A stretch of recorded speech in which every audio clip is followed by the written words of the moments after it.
Assalamualaikum warahmatullahi wabarakatuh. Selamat datang di channel Otak Berian.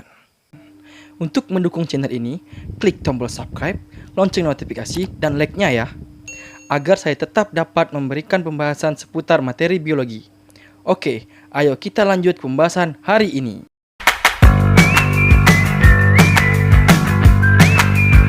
Pembahasan kali ini, saya akan membahas tentang bagaimana cara mata melihat atau bagaimana proses melihat.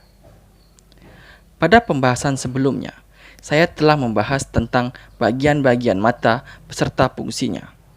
Proses melihat melibatkan bagian-bagian mata. Kita dapat melihat jika pantulan cahaya yang mengenai benda masuk ke mata kita. Namun, prosesnya tidaklah sederhana.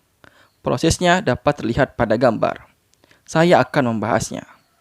Pertama, cahaya atau pantulan cahaya akan memasuki kornea. Kornea akan meneruskan ke pupil.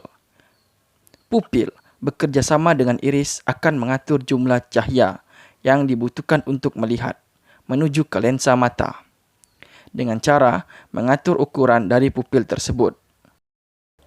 Jika cahaya yang dibutuhkan untuk melihat banyak, maka ukuran pupil membesar, dan sebaliknya, jika cahaya yang dibutuhkan untuk melihat sedikit, maka ukuran pupil mengecil. Inilah kenapa saat keadaan gelap, ukuran pupil membesar, karena cahaya yang dibutuhkan untuk melihat dalam keadaan gelap dibutuhkan dalam jumlah banyak.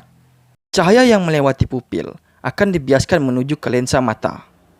Pada lensa mata, cahaya akan difokuskan agar tepat jatuh pada retina. Bagian retina yang dapat menerima cahaya atau reseptor cahaya yaitu fovea atau bintik kuning. Pada fovea ini terdapat sel kerucut yang peka terhadap rangsangan warna tertentu, yaitu merah, biru, dan hijau.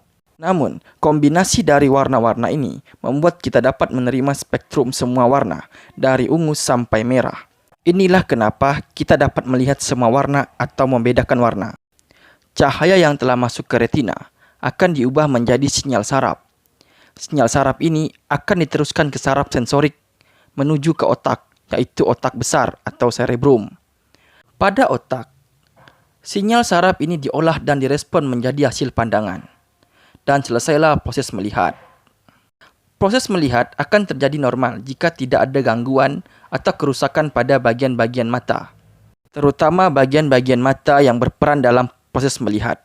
Jika ada bagian yang rusak atau terganggu, maka rusak dan terganggu pula lah proses penglihatan.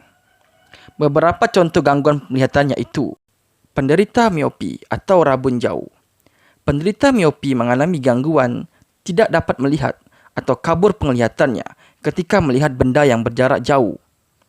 Hal ini dikarenakan bentuk bola matanya yang tidak normal. Dapat dilihat pada gambar.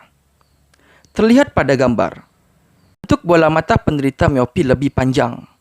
Hal ini menyebabkan lensa mata lebih cembung sehingga cahaya jatuh di depan retina, tidak tepat di retina. Penderita miopi dapat disebabkan oleh faktor keturunan, serta kebiasaan membaca atau menonton dengan jarak dekat. Berikutnya, ada penderita hypermetropi atau rabun dekat. Penderita hypermetropi mengalami penglihatan yang kabur jika melihat benda yang berjarak dekat. Hal ini juga dikarenakan bentuk bola mata penderita yang tidak normal dapat dilihat pada gambar. Terlihat pada gambar, bentuk bola mata penderita hypermetropi lebih pendek. Hal ini menyebabkan lensa mata lebih cekung, sehingga cahaya jatuh di belakang retina, tidak tepat di retina. Penderita hypermetropi dapat disebabkan oleh faktor keturunan serta usia yang lanjut. Kemudian, buta warna. Penderita buta warna mengalami gangguan tidak dapat melihat semua warna. Penderita hanya dapat melihat beberapa warna, bahkan ada yang hanya dapat melihat warna hitam dan putih. Hal ini disebabkan tidak normalnya bagian fovea dari mata penderita. Buta warna sebagian besar disebabkan oleh faktor keturunan. Sekianlah pembahasan kita kali ini tentang bagaimana cara kita melihat dan beberapa gangguan penglihatan. Tetap semangat belajar biologi dan ikuti terus pembahasan di channel Otak Berian. Sampai jumpa. Assalamualaikum warahmatullahi wabarakatuh.